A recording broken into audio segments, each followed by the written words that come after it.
Looks like meron ditong habit or parang nakasanayan, medyo hindi maganda na nakasanayan 'no, na posibleng patuloy pa ring ginagawa or can't control 'no, parang hindi magawang maiwasan 'no, kahit dapat naman talagang iwasan, 'yan. So, alamin natin ano ba 'yun.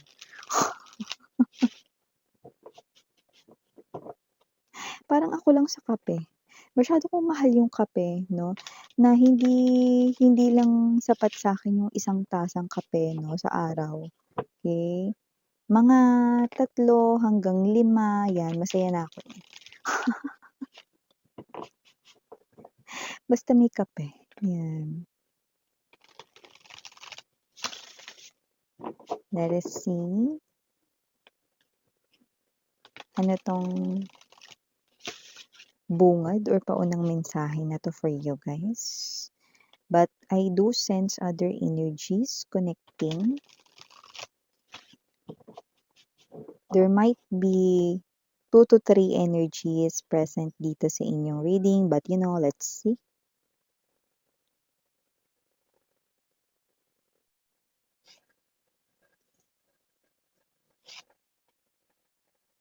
I'm actually seeing a calendar right now and it's first or one, okay? Could be, um, puwedeng unang araw, parang gano'ng klase ng energy, okay? So, let me see what's happening right in here. Oh, we have here the Eight of Cups energy, okay? Okay, I think I got it. Now we have the Seven of Swords, Page of Wands, Five of Pentacles energy, Five of Wands. Could be seeing a lot of number fives, but doesn't have to be. Pero five is definitely very evident right in here. Like may pagbabago, may changes tayong nakikita rito, no? Pero ewan ko lang. Ito yung mga pagbabago na tingin ko hindi nagugustuhan ng mga involved dito. Ayan, we have here this Nine of Swords energy, sakit ulo pose. Look at that. That's sakit ulo pose. Okay, and we have here, okay, Three of Wands. Oh, interesting. Temperance is in reverse position. Okay, okay, I think I got it. Okay. Ten of Wands in reverse. Naku. Okay, world card, bottom of the deck. So mga bes, sa nakikita sa akin dito 'no, ito ay isang klase ng update sa person mo dito na nangaliwa, nanloko rito mga babes 'no. Iniwan kayo, Eight of Cups energy, the person here who walked away from you at ang dahilan ay walang iba kundi ang third party or there's this someone else in the picture kaya siya rito umalis 'no, at iniwan kayo ng inyong person 'no, at binibigyan kayo rito ng update ni universe sa kung ano yung nangyayari sa kanila whether you want to hear it or not. I think ito ang mensahe sa'yo ni universe 'no. So mukhang mga babes, mukhang mga babes 'no, kung sino man ito 'no, na inyong person 'no at kasama ang kanya rito 'no, na third party, mukhang ito na ang huling Pasko or huling New Year mga mahal 'no, na masaya silang magsasama. Ayan 'no, mukhang katapusan na ng mga taksil. Yun ang nakikita natin dito 'no, and like what I've mentioned earlier 'no, I just saw in my vision a calendar 'no, and umpisa ng taon. So ang nakikita natin ditong malinaw na malinaw, umpisa ng taon ng 2026 mamaya sasabihin ko sa'yo, ayan 'no. So kung sino man 'tong mga taksil na ito masaya pa sila ngayon. Mga hanggang salubong na 'no, mga bisperas na 'no, ng medianoche 'no. So, hi and hello there everyone, my name is Yan, welcome new subscribers, returning Eastern buyers, thank you sa inyong walang sawang love at suporta for me. At kung hindi niyo pa alam 'no, meron pa tayong other channel, link down below sa ating description box. If interested, just click that link para mapunta kayo dun at araw-araw ay nag-a-upload tayo ng collective readings for all signs there. And yun nga, wala tayong gender dito sa babae, lalaki, LGBT, lahat ay welcome. Puwede rin pong i-switch yung mga roles dahil possible magkapalit-palit po yan kasi general reading ito. And at the end of the day, everybody, you have your free will with you. Like malaya mo yang gamitin anytime, anywhere, no? Timeless tayo dito, puwedeng nangyari na sa iba, no? Napakarami sa inyo ang mangyayari pa lamang ito, sweethearts, no? At sa iba sa inyo mga babes, no, ay nangyayari na, no, sa mangilan-ngilan sa inyo ngayon, okay? So, sa nakikita natin dito, masaya pa sila ngayon, maligaya, sweet na sweet pa sila sa isa't isa 'no, ang person mo at ang kanya rito 'no, na third party. Nakikita natin dito yung dahilan kung ba't niya kayo rito inabandona, iniwan, ginost. Yes, I'm hearing ghosting here. And this person here, ang dahilan rin ng mga pagsisinungaling niya rito 'no, OT ako be,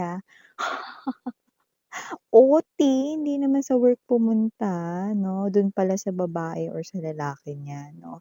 At nagsisinungaling ang ex mo dati dahil dito sa person na ito 'no. Pero wag ka, dahil ang malinaw natin dito na nakukuha na ito na ang huli nilang Pasko or huli nila rito 'no, na New Year's salubong ng masaya sila 'no. Dahil pagpatak mismo 'no, ng pagsikat ng araw, yan I'm seeing nighttime right in here 'no. Pero when the sun is up 'no, like January 1, 2026, eto na, magsisimula na ritong maging complicated ang lahat dahil magsisimula na silang mag-away, 'di ba? Yung mga pinaniniwalaan 'no, ng mga Pilipino 'no, na naku, mangyari na ang lahat ng hindi magaganda sa January 2, 'wag lang January 1, 'yan 'no. Kasi parang merong pamahiin ng mga Pinoy or belief ang mga Pinoy 'no, or kung sino man 'tong mga nakuha ko rito may paniniwala 'no, na 'pag sinimulan ng away 'no, yung umpisa ng taon, sunod-sunod na ito at hindi yun isang klase ng kasabihan lang dahil ito yung nangyayari or ito yung mangyayari dito sa ex mo at kanyang third party. Magsisimula ang kanila ditong pag-aaway with the third party at ang person mo 'no, sa unang araw ng 2026 at ito ay parang curse 'no, or sumpa 'no, na magtutuloy-tuloy at magsusunod-sunod. Meron ditong sasakit ang ulo with the sakit ulo pose. Meron ditong hindi makakatulog at may mag-iinom pa. Nakikita ko rito 'no, na ang isa sa major na pag-aawayan nila rito ay with the Six of Wands energy ang nakita ko dito sa aking mindset 'no, but this is the Page of Wands energy. So definitely 'no, I do see 'no, mindset, mind 'no. So yeah 'no, I stand corrected. So in my vision, I saw the Six of Wands energy, okay? So meron ditong mga, male-link 'no, sa yung ex-lover right in here 'no, na posibleng pagselosan ng third party, okay? Possible na ka-workmate niya yan or kasamahan sa trabaho, okay? So nakita rin natin dito 'no, na posibleng magsimula na rin dito na hindi magsabi or hindi mag-update ang person mo with the third party, bagay na posibleng, bago 'yun sa third party kasi very giving ang energy ng person mo sa kanya 'no, ngayon at nitong mga nakaraan 'no, na mga buwan at mga taon na sila ay nagsasama or sila ay committed or in relationship sa isa't isa 'no. Pero dito 'no, makikita natin 'no, na sa umpisa ng taon at magsusunod-sunod 'no, yung person mo may mga ililihim na siya rito, may mga bagay na ikakasinungaling na rin siya rito 'no, dahil nga meron siya ritong magiging ibang ka-connect na may nakikita tayo ritong mali-link siya sa iba 'no, at ito ay totoo talaga 'no, na lumalabas na meron talaga siya ritong ibang kahuhumalingan. Yung ex mo medyo malandi rin, eh, 'no? So nakikita ko 'no, flirty stage yun or casual rito 'no, na na na fling Pero kahit na, 'di ba, kapag may ka-in relationship dapat hindi na lumalandi ng ganyan. 'Di ba? So, nakita natin dito 'no, na posibleng ang mag-iinom-inom dito ay parehas silang dalawa ng third party, pero yung third party ang problematic or medyo hilo dito sa incident na ito. Pero yung ex mo rito ay umiinom-inom dahil, bonding with friends 'no, or bonding with this other ka-connect 'no. Yung iba hindi lang isa nga, eh, 'no, puwedeng dalawa na ka-connect pa. So nakita natin dito that with the Three of Wands energy and the Temperance in reverse, someone here will lose temper or patience. Okay? At nakikita natin dito na magsisimula ang sunod-sunod na away. Okay? Pati mga maliliit na mga bagay, magsisimula na rin nila ritong pag-awayan, no? Dahil mapapansin na rin ito ng third party. Okay? So, yun ang nakikita natin dito. Ayan, naku. 'Di ba? Bakit hindi sila nag-away ng January 2? 'Di ba? Para pagdating 'no, mga babes 'no, ng mga iba dito 'no, na mga buwan 'di ba, at least, ang third party 'no is hindi sila madalas mag-aaway-away 'no or whatsoever 'no, pero hindi, masisimulan talaga ito ng January 1. So yeah, if you happen to hear 'no, yung mga noises in my background, I do apologize and thank you so much sa inyong patience and understanding. It's out of my control, sweetheart. At yun nga mga babes 'no, may energy rin tayo rito 'no, na kung sino man ito 'no, na mga taksil na ito nakikita natin dito na bukod diyan sa pag-aaway na 'yan, meron din sila rito magiging problema, okay? Puwedeng sa financial nila at meron din sila rito magiging problema sa iba pa rito 'no, na area ng kanilang pagsasama 'no. Isa na rin diyan yung financial, maaaring pag-awayan lang rin nila 'yan 'no. Lalo na rito sa ambagan or hatian rito 'no. So, maaaring meron ditong mag-question or maaaring meron dito 'no, na puwedeng ito muna yung ibibigay niya daw 'no, pero hindi naman siya ganyan dati 'no. Pero ngayon parang eto siya na hindi na siya rito nagbibigay rito or nagpapakita ng kooperasyon. So, nakikita natin dito with the Wheel of Fortune, pasintabi po sa lahat ng kumakain mga mahal. Thank you so much sa inyong patience and understanding 'no. So, nakikita natin dito na bukod diyan sa mga problema na 'yan 'no, na parang, um, other na problem nila rito sa kanilang pagsasama 'no, meron pa ritong mga mauulit 'no, na mga problems dito. So, kung matapos man nila rito yung isang problema rito 'no, mga ilang linggo or ilang buwan lang 'no, yun ulit yung kanila rito na, mai-encounter 'no. At nakikita ko rin dito mga babes 'no, na hanggang next year na lang talaga sila magsasama 'no. At nakikita ko na hindi na sila aabot 'no, ng bare months na dalawa 'no, with the World card energy 'no, boom! Nakikita natin dito na sila ay maghihiwalay na. Wala, eh, 'no?